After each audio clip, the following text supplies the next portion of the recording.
siya ang nagpasikat ng kantang Hindi Sadya.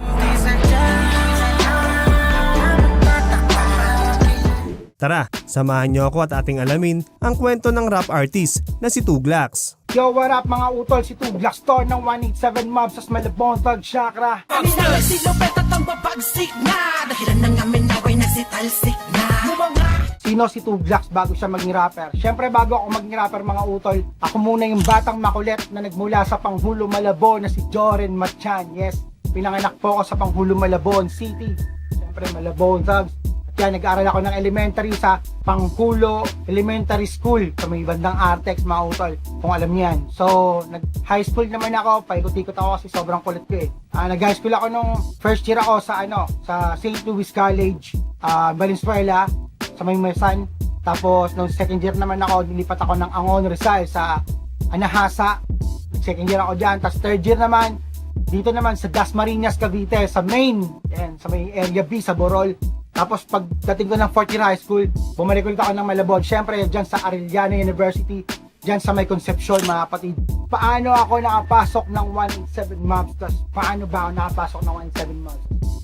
Ayun mga utol, nakapasok ako or napunta ako ng 187 Mobs. So, siyempre, mula ako sa BNC. Siyempre, bago ang BNC, mayroon kaming grupo nila Crisis na tinatawag na Malabon Thugs, mga utol. So, yun, nakwenta na naman siguro ni Sparrow yung sa episode niya kung paano kami naging Malabon Thugs. Napasok ko naman ng 7 months dahil sa tinawagan ako ni Gab. Kasi yun nga sa BNC. Shoutout nga pala sa mga taga BNC. Siyempre, Baluarte ng Cavite.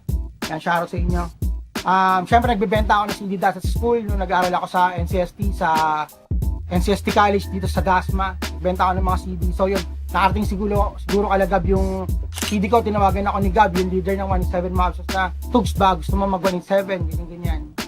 Narinig ko yung mga kanta mo, ganyan. Sabi ko, sino to? Si Gab nga to ng 187 Mobs, ganyan.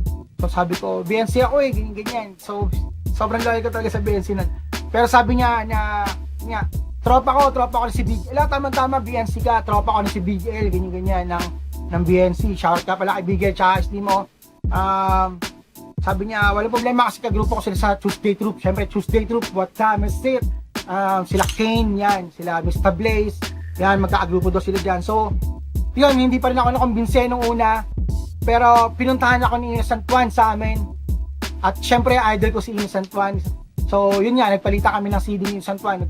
Nagpalitan kami. Yung tropa ko na rin sila. Tumawag muna sa akin si Abaddon. Sabi niya, si Donya to, ganyan. Tapos sabi ko, sino Donya?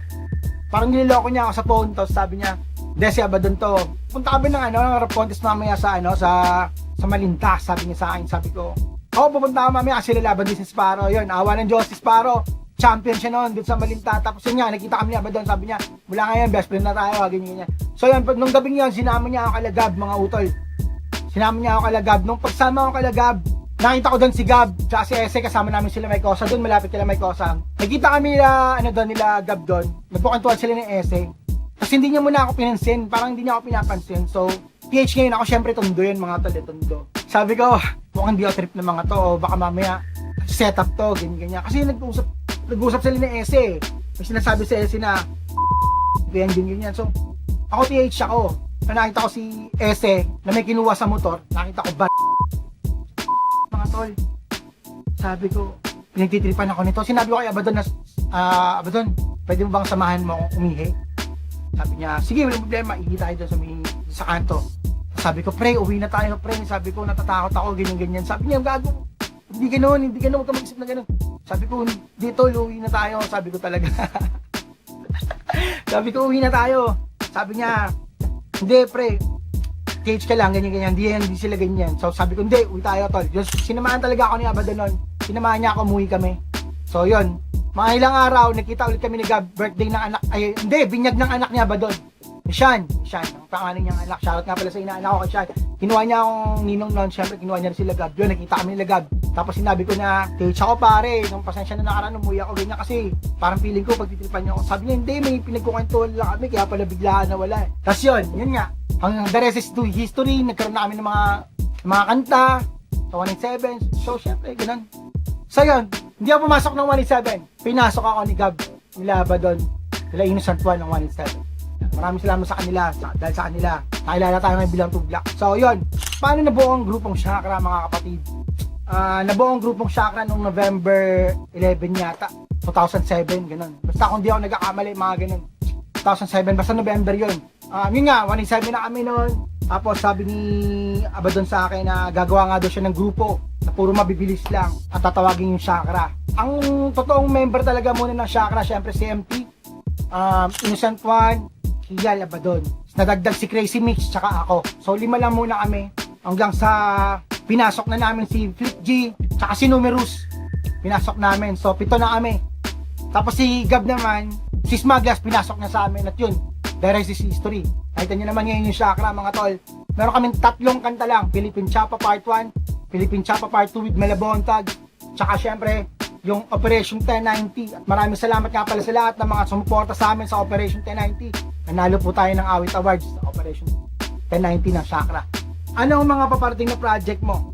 Yo, paparating natin na project, maraming mga utol. Meron akong isang kina-excited ngayon na project. Syempre kasama ko si OG Sacred. Ang title nito, Madilim na Bahagi ng Pag-ibig. Syempre produce ni Insidus Beats. Yan. Angas nun. So yun. Marami pa mga kapatid. Chakra. Syempre abangan nyo rin yan. Malabontags, 187 Mobs. Marami. Podcast ng 187 Mobs. Mga project. So yun. So yun lang mga kapatid. Takis tayo soon. Maraming salamat nga pala sa Street TV. 2 Blacks. Yeah, I'm out.